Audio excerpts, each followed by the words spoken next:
ప్రభు అయిన యేసుక్రీస్తు నామమున ప్రేమించే మనసు అని ఆధ్యాత్మికమైన ఈ టీవీ కార్యక్రమం చూసినటువంటి దైవ బిడ్డలకు, దైవ భక్తులకు, క్రైస్తవులకు, క్రైస్తవేతరులకు ప్రభు అయిన యేసుక్రీస్తు నామములో శుభాభివందనాలు తెలియజేస్తున్నాను.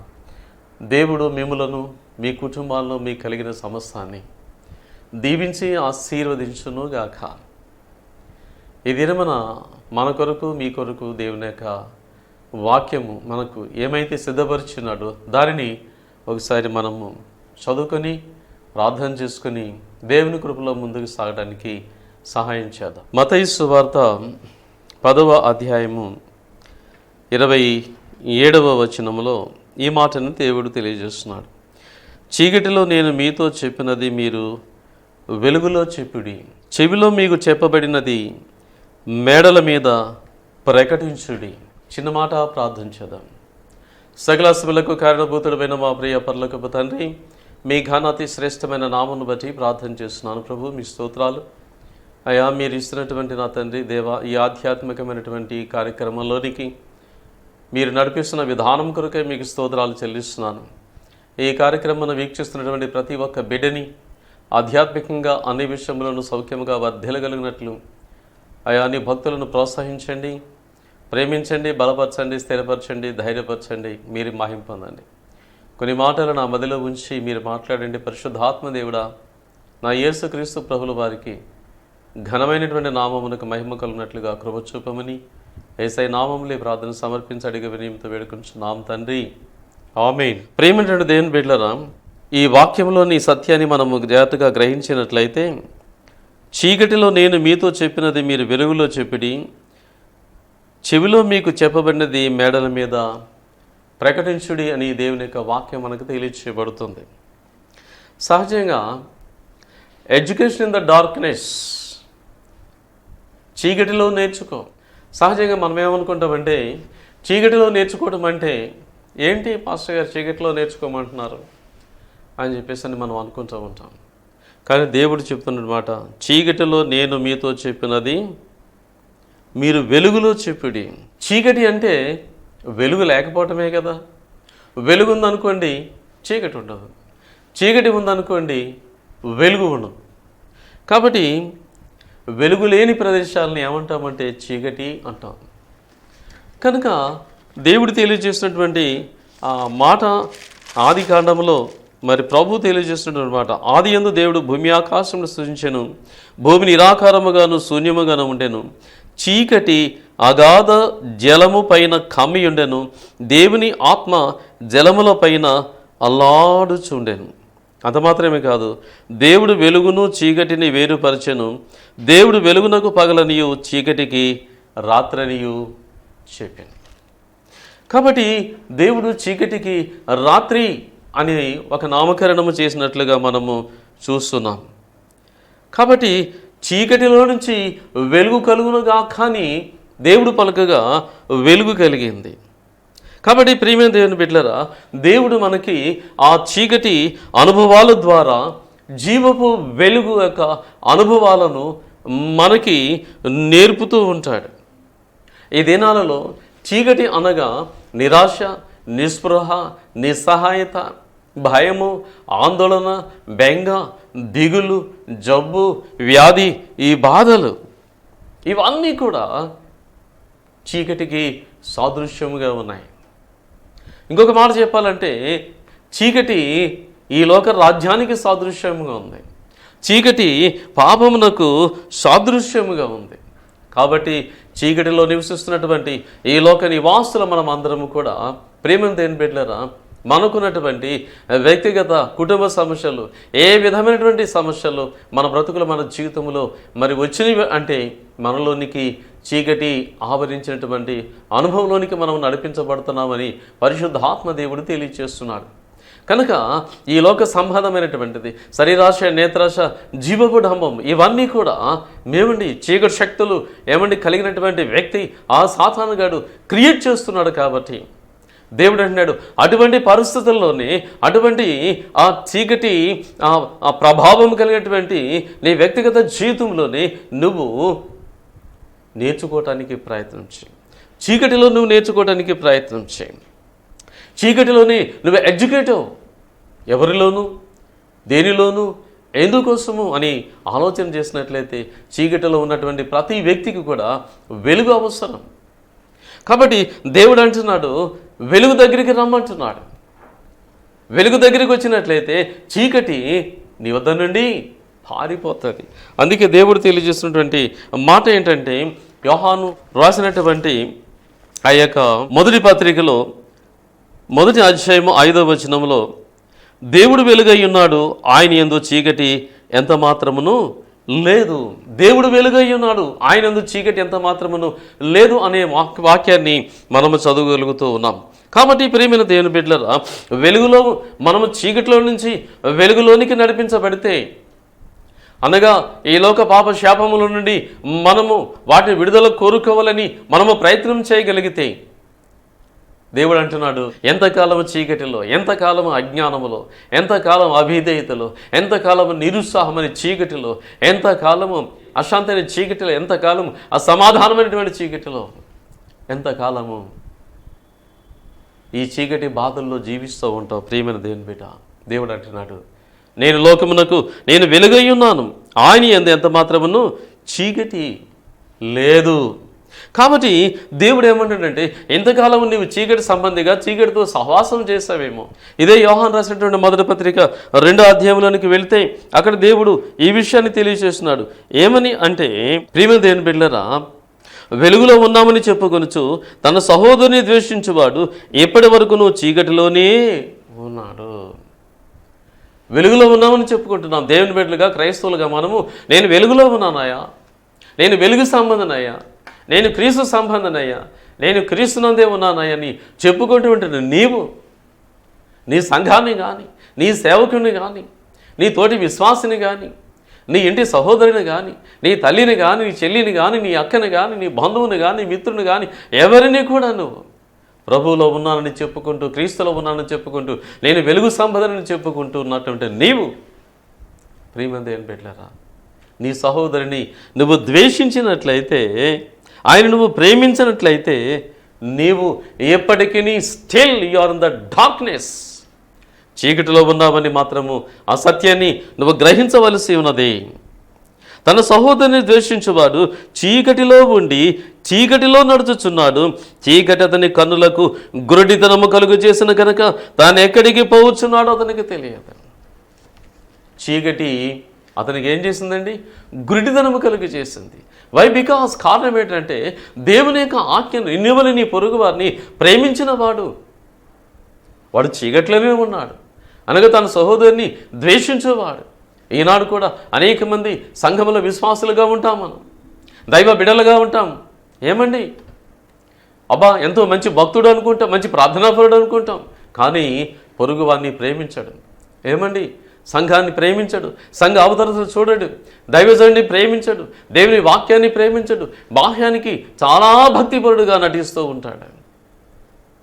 స్థానిక సంఘానికి, తన జన్మనిచ్చిన సంఘానికి కన్నీరు గార్చి ప్రార్థన చేసినటువంటి దైవజనుడి గురించి కూడా పట్టించున్నటువంటి ఎందరో భక్తులు, ఎందరో గొప్ప పేరు చెప్పుకునేటువంటి వారు తోటి క్రైస్తవుని, తోటి సేవకుడిని, తోటి విశ్వాసిని, తను కను కోసం ప్రార్థన చేసినటువంటి సంఘాన్ని ప్రేమించలేనటువంటి దైవ బిడ్డలు ఈ లోకంలో మనకి ఎంతోమంది కనిపిస్తూ ఉంటారు. ప్రియమైన దేవుని బిడ్డలారా, కాబట్టి అతడు ఏ సంబంధి అనగా సాతాను సంబంధి, చీకటి సంబంధి అనేటువంటి విషయాన్ని మనం గ్రహించుకోవాలి. ఎందుచేతనంటే, పాపం వలన ఆధ్యాత్మికమైనటువంటి అంధత్వము కలుగుతుంది.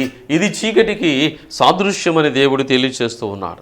కాబట్టి చీకటి జీవితంలో యేసుక్రీస్తు వెలుగు జీవితముగా చెయ్యగలడు అనేటువంటి సత్యాన్ని ఏదైనా నువ్వు తెలుసుకోవాలని దేవుడు కోరుకుంటున్నాడు. మనకి యోబు గారి గురించి తెలుసు. యోబు గారు ఆయన శ్రమలలో, ఆయన కష్టాలలో, ఆయన ఇరుకుల్లో, ఆయన తన భార్య పెట్టిన నిందలలో, ఏమండి అనేకమైన రీతిలుగా ప్రభువారు యోబుని శోధించినప్పటికీ, వేధించినప్పటికీ, భయంకర స్థితి కలుగచేసినప్పటికీ, దేవుని బిడ్డలారా, దేవుడు యోబుని వెలుగుతో నింపాడు. కాబట్టి చీకటిని జయించగలిగాడు, లోకాన్ని జయించగలిగాడు, పాపాన్ని జయించగలిగాడు, శ్రమలను జయించగలిగాడు, శోధనని జయించగలిగాడు. కాబట్టి ఈ లోక జ్ఞానము నీకు నాకు ఎంత ఉన్నప్పటికీ కూడా, ఏ స్థితిలో ఉన్నప్పటికీ కూడా, దేవుని బిడ్డలారా, ఆధ్యాత్మికమైనటువంటి జ్ఞానము నీకు లేకున్నట్లయితే, ఆధ్యాత్మికమైనటువంటి జ్ఞానము నీకు లేకున్నట్లయితే, మానవుడా నీవు చీకటిలో ఉన్నావు, నీవు చీకటి సంబంధివి, సాతాను సంబంధివి. దేవుని అనగా క్రైస్తవుని ఏమండి, క్రీస్తుని ప్రేమించలేనటువంటి వ్యక్తివి. మోషే ఆ యొక్క మండుచున్నటువంటి ఆ పొదలో దేవుని యొక్క వాక్యమును, దేవుని యొక్క వాక్య ప్రత్యక్షతను అనుభవించిన తర్వాత, దేవుని బిడ్డలారా, అక్కడ ఆ వాక్య భాగం మనకు తెలియజేస్తూ ఉంటారు. నిర్గమకాండము అక్కడ 3వ అధ్యాయంలో మోషే దేవుని బిడ్డలారా హోరేబు కొండకు వచ్చి అక్కడ తన మామగారు మందని అక్కడ మేపుతూ ఉన్నప్పుడు మోషే ఆ పొద కాలిపోతున్నటువంటి ఒక పొద నడిమిని అగ్ని జ్వాలల యెహోవా దూత వలన ఆ పొద మండుచుండిన కానీ పొద కాలిపోవటం లేదు. అప్పుడు మోషే ఆ పొద ఎలా కాలిపోలేదు, నేను ఆ తట్టు వెళ్ళి ఈ గొప్ప వింతను చూచదాం అనుకున్నాడు. దానిని చూచుటకు అతడు ఆ తట్టు వచ్చుట యెహోవా చూచెను. దేవుడు ఆ పొద నడుము నుండి మోషే మోషే అని అతను పిలిచెను. అందుకు అతడు చిత్తము ప్రభువా, పొద మండుచున్నది కానీ పొద కాలిపోవటం లేదు.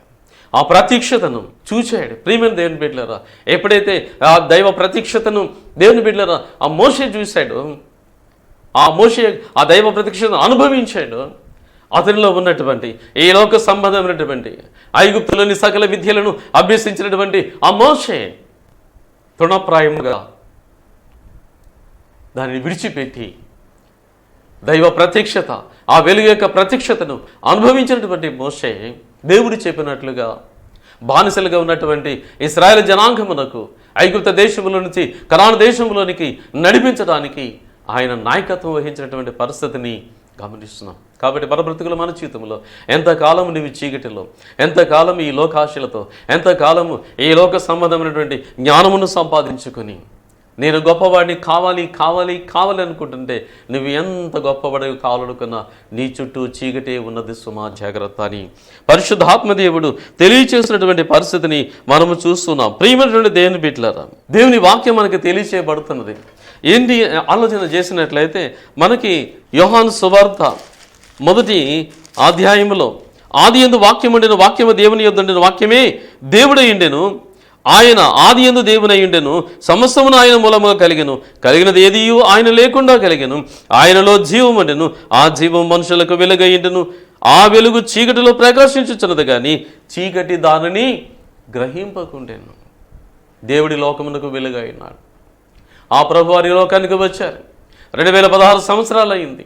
కానీ అనేక మంది ఆ సత్యాన్ని ఏమండి, ఆ రక్షకుడు యేసుక్రీస్తు ప్రభు ఆయన లోకమునకు వెలుగై ఉన్నాడని, మరణ ఛాయల్లో ఉన్నటువంటి మనకు ఆయా జీవ వెలుగునిచ్చుటకు ఈ లోకానికి యేసుక్రీస్తు ప్రభుగా రక్షకుడుగా ఆయన వచ్చారని చెప్పేసి అనే సత్యాన్ని ఈనాడు కూడా అనేక మంది వారు గ్రహించలేకపోతున్నారు. అంటే దానికి కారణం ఏంటయ్యా అని ఆలోచన చేసినట్లయితే, ప్రేమ దేవుని బిడ్డలారా, ఈ చీకటిల నుంచి దేవుడు వెలుగు కమ్మని పలుకుగా పలికిందని చెప్పేసి దేవుని వాక్యం మనకు తెలియచేయబడుతున్నప్పటికీ కూడా ఈ లోక సంబంధమైన దేవత మనోనేత్రములకు గురుడితనమును కలుగు చేయటం వలన వారు ఏమైపోయారండి, చీకటి సంబంధాలుగా మారిపోయారు. సత్యమును తెలుసుకోలేకపోతున్నారు. నేనే మార్గము, నేనే సత్యము, నేనే జీవని చెప్పినటువంటి ఆ యేసుక్రీస్తు ప్రభుల వారు, ఆ వెలుగైనటువంటి దేవుణ్ణి, ఆ వెలుగు దగ్గరికి రాలేకపోతున్నటువంటి పరిస్థితిని మనము చూస్తున్నాం. ప్రియమైనటువంటి దేవుని బిడ్డలారా, కాబట్టి దేవుడు కోరుకునేటువంటి మాట ఏంది అనే ఆలోచన చేసినట్లయితే అపొస్తలుల కార్యములు 13వ అధ్యాయము 7 నుండి మనం కొన్ని మాటలు మనము చదువుదాం. దేవుని యొక్క వాక్యాన్ని పౌలు గారు బర్నబాగా ప్రకటిస్తూ ఉన్నప్పుడు అక్కడ ఒక గారడీవాడు, అబద్ధ ప్రవక్త అనేటువంటి వ్యక్తి అక్కడ ఉన్నట్లుగా చూశారు. అయితే ఒక పెరిగినటువంటి వ్యక్తి పౌలు అను అధిపతి యొద్దకు నేను అతడు బర్నబాను సౌలును పిలిపించి దేవుని వాక్యమును వినగోరెను. అయితే ఎలుమ ఆ అధిపతిని విశ్వాసమును తొలగింపవలని యత్నము చేసి వారిని ఎదిరించెను. ఎలుమ అను పేరుకు గారడీవాడని అర్థము. అందుకు పౌలు అనబడిన సౌలు పరిశుద్ధాత్మతో నిండిన వాడై అతన్ని తేరి చూసి సమస్తమైన కపటముతోనూ సమస్తమైన దుర్మార్గముతోనూ నిండినవాడా, అపవాది కుమారుడా, సమస్త నీతికి విరోధి, నీవు ప్రభు యొక్క తిన్నని మార్గములు చెడగొట్టుట మానవా? ఇదిగో ప్రభు తన చెయ్యి నీ మీద ఎత్తి ఉన్నాడు, నీవు కొంతకాలము గుడ్డివాడవై సూర్యుని చూడకుందువని చెప్పిన వెంటనే మబ్బును చీకటియు అతన్ని కమ్మిన గనుక అతడు తిరుగుచూ ఎవరైనాను చెయ్యి పట్టుకుని నడిపింతురని వెదుగుచూ ఉండెను. ప్రియమైన దేవుని బిడ్డలారా, దేవుని యొక్క పరిశుద్ధాత్మ శక్తి కలిగినటువంటి వ్యక్తిగా ఉన్నటువంటి సౌలు పౌలుగా మార్చబడ్డాడు. సౌలు పౌలుగా ఎప్పుడు మార్చబడ్డాడు అంటే, ఒకప్పుడు ఆయన ధర్మశాస్త్రమునకు విధేయుడిగా ఉన్నాడు. కానీ లోకానుసారముగా ఆయన గమనీయుల పాదాల దగ్గర అనేకమైనటువంటి రీతిలుగా చక్కటి జ్ఞానమును సంపాదించాడు, లోక సంబంధమైన జ్ఞానమును సంపాదించాడు, ధర్మశాస్త్రమంతా సంపాదించాడు. కానీ ఎప్పుడైతే వెలుగైనటువంటి దేవుని యొక్క ఆ గొప్ప వెలుగు, ఆ గొప్ప ప్రత్యక్షతని సౌలు చూశాడో పౌలుగా మారిపోయాడు. ఆ వెలుగును చూసి గుడ్డివాడైపోయాడు. కానీ దేవుని బిడ్డలారా, బాహ్యానికి గుడ్డివాడైపోయాడేమో కానీ ఆధ్యాత్మికమైనటువంటి అంధత్వము తొలగిపోయి ఆధ్యాత్మికమైనటువంటి ఆ గొప్ప ప్రత్యక్షతను, ఆ వెలుగును చూడగలిగాడు. సౌలు పౌలుగా మారిపోయాడు. తర్వాత ప్రార్థనా అనుభవంలోనికి వెళ్ళాడు. మారు మనసు పాప క్షమాపణ పొందుకున్నాడు. దేవుని బిడ్డ పరిశుద్ధాత్మతో నింపబడ్డాడు. ఎవడు ఏ విధమైనటువంటి గాలుడీలు చేస్తున్నారు, జిమ్మిక్కులు చేస్తున్నారు, దేవుని బిడ్డలారా, అలాంటి వారిని గుర్తించగలిగాడు పౌలు. గుర్తించి అతనితో మాట్లాడుతున్నాడు.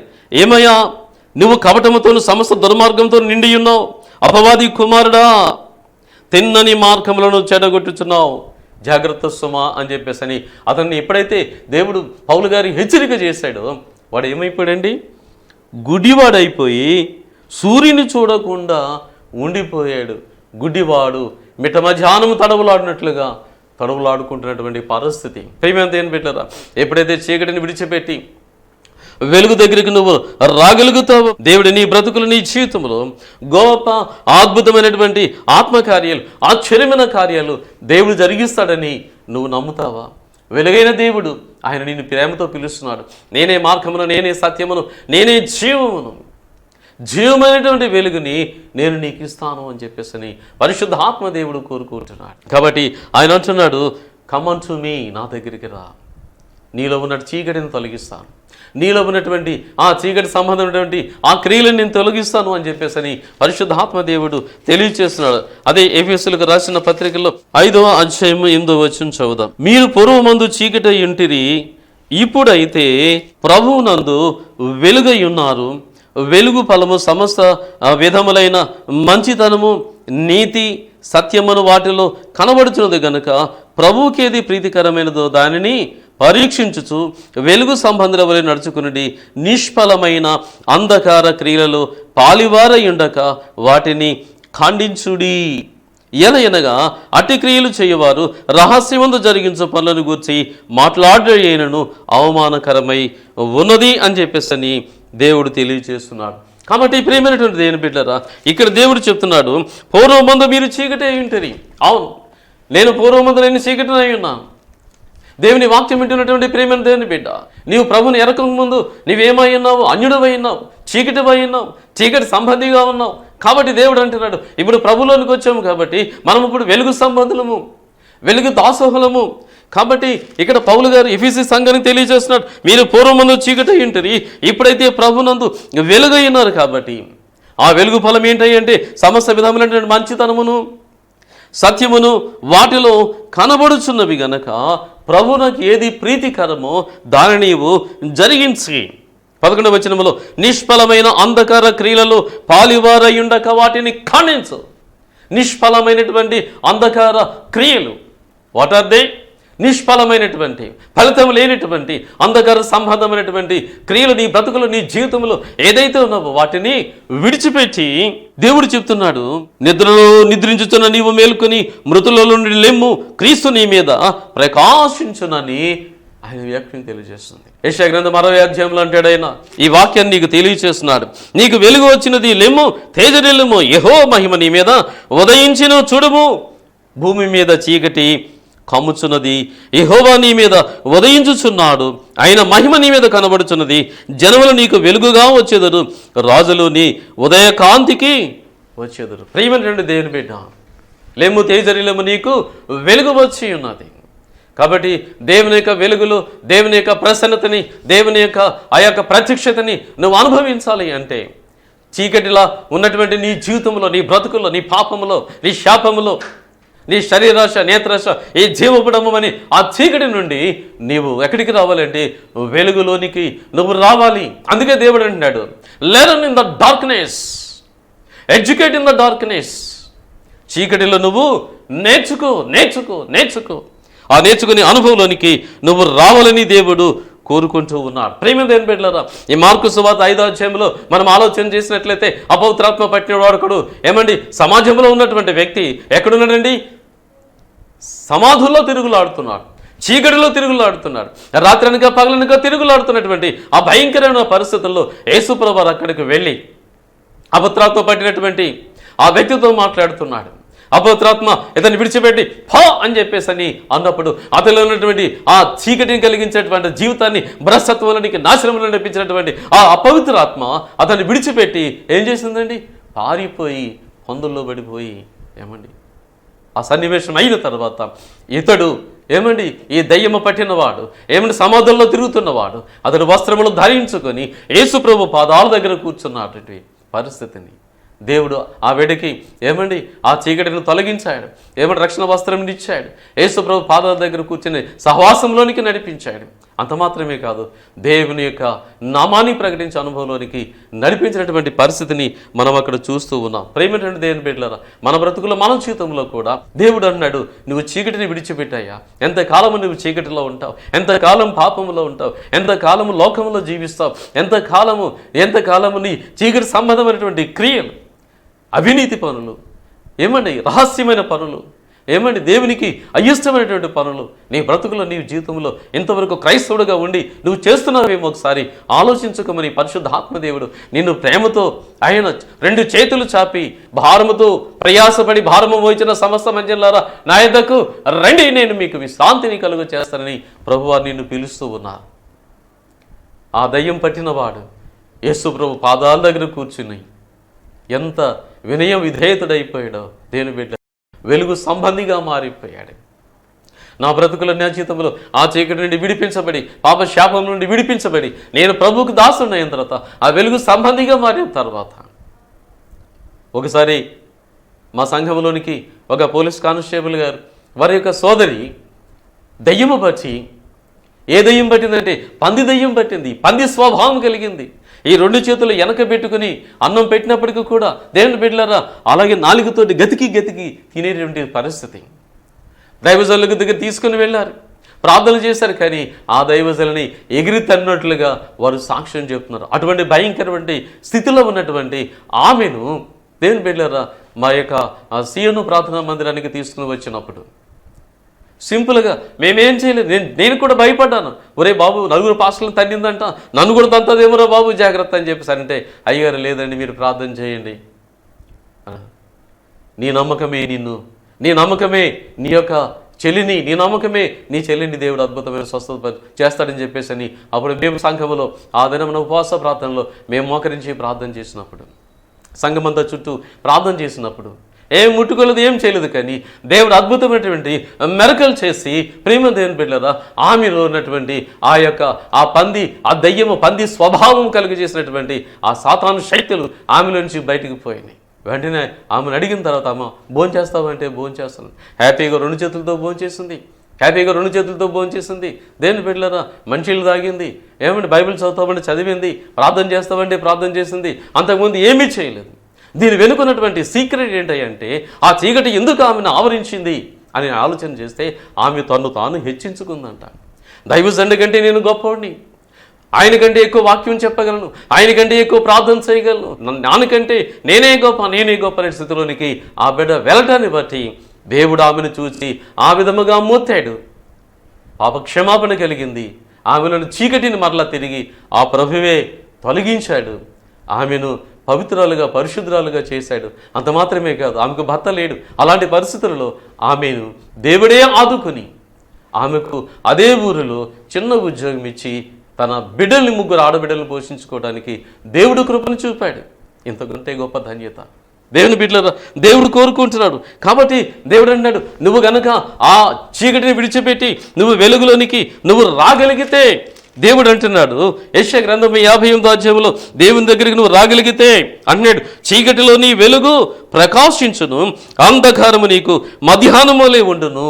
యెహోవా నిన్ను నిత్యము నడిపించును, క్షామకాలమున ఆయన నిన్ను తృప్తిపరిచి నీ ఎముకలకు బలమునిచ్చును. నీవు నీరు కట్టిన తోటవలను ఎప్పుడు నువ్వు ఉబుకుచుండు నీట ఊటి వలె ఉంటావు అంటున్నాడు దేవుడు. ప్రియమైన దేవుని బిడ్డలారా, ఆ చీకటిని విడిచిపెట్టు, ఎలుగైన దేవుడి దగ్గరికి, ఆ ప్రభుని యేసుక్రీస్తు దగ్గరికి నువ్వు రాగలిగితే నీ బ్రతుకులు, నీ జీవితంలో గొప్ప కార్యాలు దేవుడు జరిగిస్తాడు అని చెప్పేసి దేవుడు కోరుకుంటున్నాడు. ఒక మాట మనము విన్నటువంటి మాటలను బట్టి, చీకటి అనేటువంటి ఈ లోకాన్ని విడిచి, చీకటి అనేటువంటి ఈ పాప సంబంధమైన స్థితిని విడిచిపెట్టి, నీ కొరకు కలువరి సెలవు రక్తమును కాచి మరణించి సమాధి చేయబడి తిరిగి లేచిన పునరుద్ధానుడైన యేసు యొద్దకు, వెలుగైన దేవుని యొద్దకు, ఆ ప్రభువునకు వద్దకు రా. దేవుడే నీలో ఉన్నటువంటి ప్రతి చీకటిని, ప్రతి సమస్యను తొలగిస్తాడు. ఒక మాట ప్రార్థన చేద్దామా? కళ్ళు మూసుకో, అటు ఇటు తిరక్కు, ప్రార్థనలు ఏకీపించు. ప్రియమైన దేవుని బిడ్డ, దేవుని నిన్ను దీవిస్తాడు. సకలాశములకు కారణభూతుడమైన మా ప్రియ పరలోకపు తండ్రి, అద్భుతమైన ఆశ్రితముల చేత ఈ వాక్యం వింటున్న ప్రతి ఒక్క బిడ్డని దీవించండి, దీవించండి, దీవించండి తండ్రి, ఆస్వాదించండి. ప్రతి చీకటి నుండి ఎలుగులో నుంచి నడిపించండి ప్రభు, చీకటిని తొలగించండి ప్రభు. పరిశుద్ధాత్మ దేవుడా, నీ అద్భుతమైన కార్యాలు బిడ్డల జీవితంలో జరుగుటకు సహాయం చేయండి. మీరే మహిమ పొందమని సర్వశక్తిమంతుడని యేసు నామములో వేడుకుంటున్నాను పరమ తండ్రి, ఆమేన్. అందరికీ వందనాలండి. దేవుడు మిమ్మల్ని దీవించి ఆస్వాదించును గాక. ఈ కార్యక్రమం మీకు ఆశీర్వదకరముగా ఉన్నట్లయితే ఒక మాట మాకు ఫోన్ కాల్ చేయండి, మీకోసం మేము ప్రార్థన చేస్తాం. ఇది ప్రేమతో, భారంతో కూడుకున్నటువంటి ఈ పరిచర్యని మీ ప్రార్థన సహకారం కోరుకుంటున్నాం. ప్రార్థించండి, సహకరించండి. దేవుడు మిమ్మల్ని దీవించును గాక.